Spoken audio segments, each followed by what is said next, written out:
श्री स्वामी समर्थ. अवधूत चिंतन श्री गुरुदेव दत्त.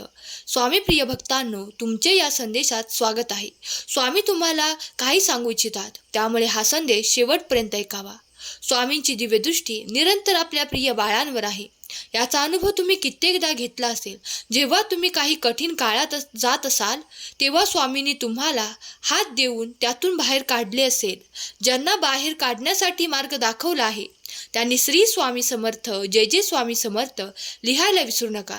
स्वामींची दिव्यदृष्टी प्रत्येक बाळासाठी अमृतासारखी कार्य करते आणि तुम्हाला त्या कठीण काळातही अलगद बाहेर काढून तुम्हाला तो योग्य मार्ग दाखवते. देवाची कृपादृष्टी निरंतर तुमच्यावर आहे. स्वामी म्हणतात, माझ्या प्रिय बाळा, तुला कुठल्याही क्षणी माझे आशीर्वाद आणि चमत्कार प्राप्त होतील. तुझ्यासाठी माझी प्रार्थना करत आहेस.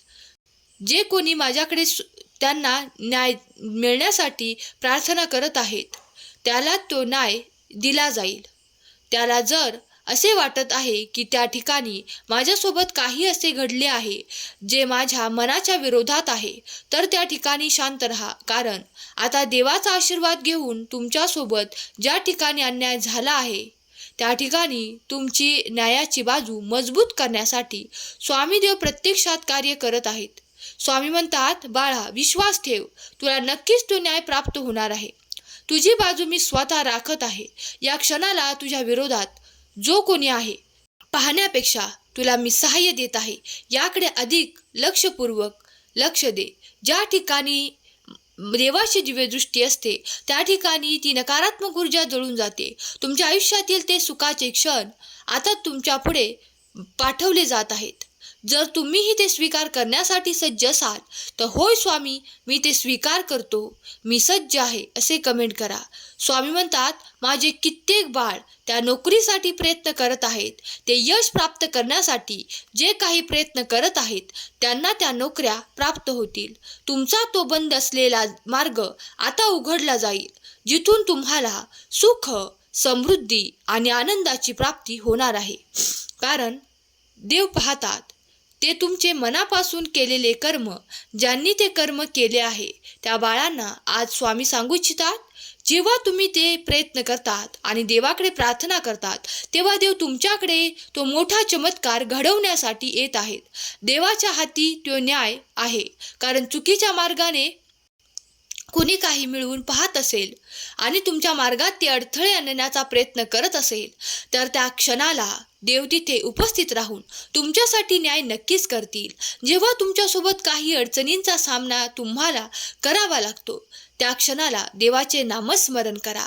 देव तुम्हाला नक्कीच तो मदतीचा हात देतील. मनापासून जो विश्वास आणि श्रद्धा ठेवेल त्याला ते भाग्य प्राप्त होईल.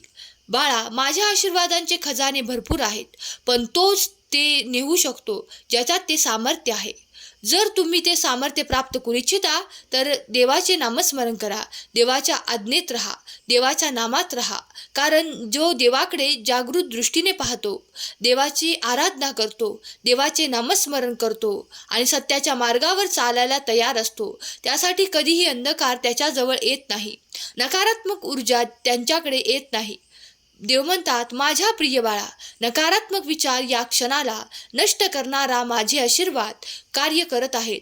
जेव्हा तुमची त्या दिशेने वाटचाल होत आहे आणि तुम्ही यशाचा मार्ग शोधू लागतात आणि एक प्रयत्न करतात, तेव्हा देव तुमच्या दिशेने अनेक आशीर्वाद पाठवून तुमच्यासाठी योग्य मार्ग निवडतात आणि तो मार्ग तुम्हाला कुठल्या ना कुठल्या स्वरूपात दाखवला जातो आणि तुम्ही त्यावर चालून खूप मोठे यश प्राप्त करू लागतात.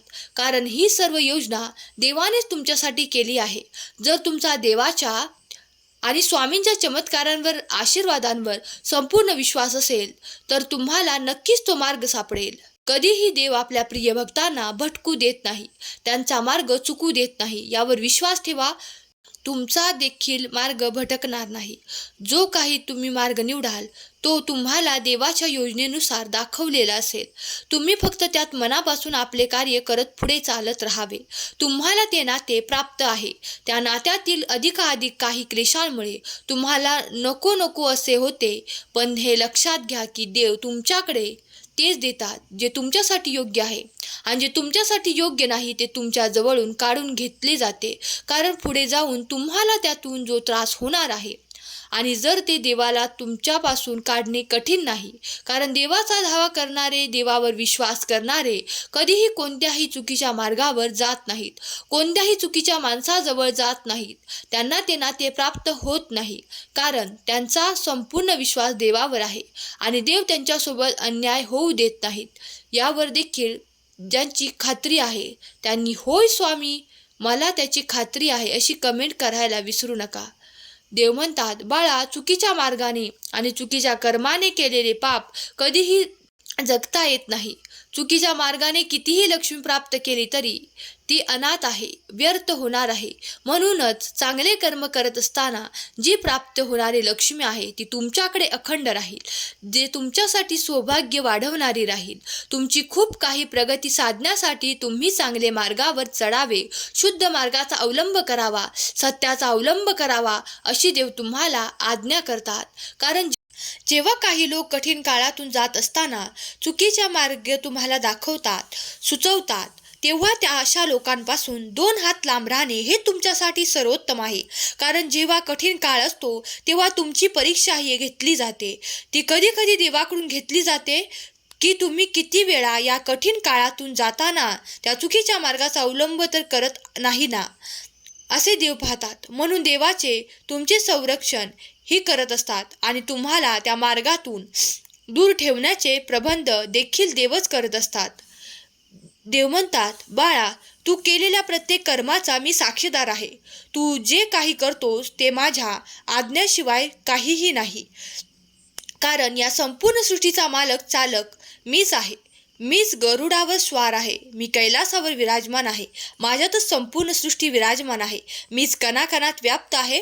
तुझ्या मनातही मीच आहे. स्वामी म्हणतात, बाळा, काळजी करू नकोस. तुम्ही जे काही आर्थिक प्रश्न सोडवण्यासाठी प्रयत्न करत आहात त्या प्रयत्नात तुम्हाला मोठे यश प्राप्त होईल, पण त्याच मार्गावर तुम्हाला पुढे चालत राहावे लागेल. कधी कधी काही कठीण काळ समोर दिसत असेल, पण घाबरू नकोस, घाबरून जाऊ नकोस. एक पाऊल उचल, माझे नामस्मरण कर आणि त्या मार्गावर चालायला लाग. बघ तुझा मार्ग कसा मोकळा होतो. तुला दिसेल बाळा, अडचणी मार्गात नाहीत तर मनुष्याच्या मनात आहेत. मनुष्याचा जेव्हा पूर्ण विश्वास आहे, आपल्या शक्तीचा वापर करून आणि देवावर श्रद्धा ठेवून कार्य करण्यास पुढे जातो, तेव्हा ते सर्व काही जे अडीअडचणीचे वाटते ते कार्य होणार नाही असे वाटते, मनात शंका वाटते, तेही कार्य होताना तुम्ही अगदी सहज प्राप्त करतात. कारण तो आहे देवाचा आशीर्वाद, तो आहे देवाचा चमत्कार. तुम्ही कधी कधी निराशेने व्यक्त होता. काही क्षणाला देव तुमच्याकडे चमत्कार पाठवून तुमच्या मनातील ती निराशा दूर करतात आणि तुम्हाला सुखाचा, आनंदाचा मार्ग दाखवतात. आताही तसेच आहे, काही घडणार आहे. पुढील 48 तासात तुमच्यासाठी आनंदप्रद आहेत. जर तुम्ही ते आनंद प्राप्त करायला सज्ज आहात तर होय स्वामी, मी ते स्वीकार करतो असे कमेंट करायला विसरू नका. जे कोणी काही प्रयत्न करू इच्छितात त्यांना देव म्हणतात, मी सदैव तुझ्या पाठीशी उभा आहे.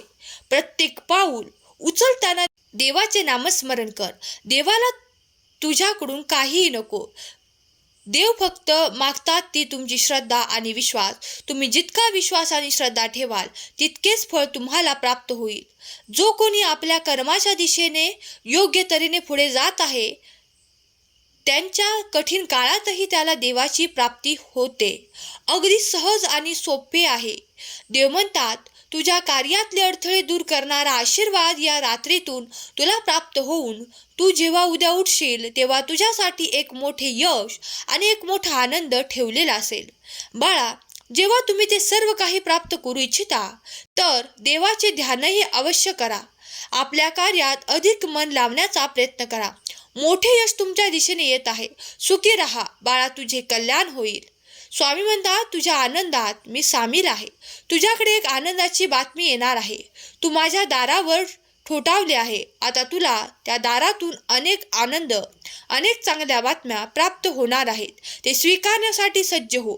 तुम्ही स्वामींच्या दिव्य आणि पवित्र संदेशाला ऐकत आहात आणि तुमचा संपूर्ण विश्वास आहे की स्वामींचे आशीर्वाद तुम्हाला प्राप्त होतील आणि तुमचे कार्य लवकरच पूर्ण होईल, अडचणी नष्ट होतील आणि सुख संपत्ती प्राप्त होईल.